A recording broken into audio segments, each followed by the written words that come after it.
How to avoid a PIP conversation like a leader, not a manager? Well, number one is to catch the drift before the drop. Right? People don't suddenly fail. No, they slowly disengage. So as leaders, we want to notice those signs and then take action. Right? If I get a warning sign that my tire is losing air, the PSI is going down, I want to address it, right? I'm going to pump it up, maybe take it to a tire store before it becomes a major issue. So whatever we allow, it will continue. So we can just say, hey, I've noticed a shift in your engagement. Can we talk about it before it becomes an issue? Or what's felt off lately in your work, motivation?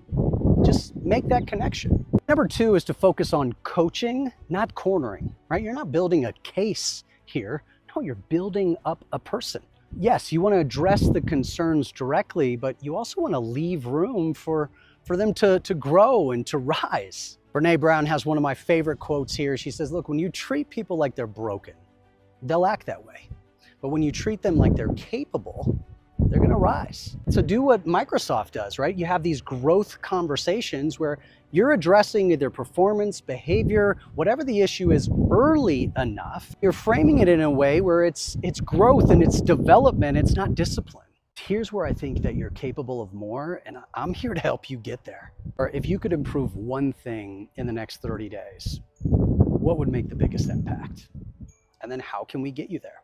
And number three is absolutely my favorite. It's document growth, not just gaps, right? Documentation is not just about HR. No, it's about clarity. It's about growth. It's about progress. So don't just track their failures, no, track their progress and make them part of the process, right? If you have not established an IDP for each of your people, you want to set a one-on-one with each person and create an individual development plan for each person. And if you don't know what that looks like, you can grab my complete leader package. I have instructions on how to do it and a template. It's very easy to use, but each person on your team should know exactly what they're working toward, not only for the team, not for the organization, but for them individually. Maybe it's opportunities, maybe it's, coaching points, whatever it is that's going to help them get to where they want to be. Let's document where we are and where we want to be so that we're on the same page. And I'm here to help you get there. Right? Here's a plan I'd love to work on with you,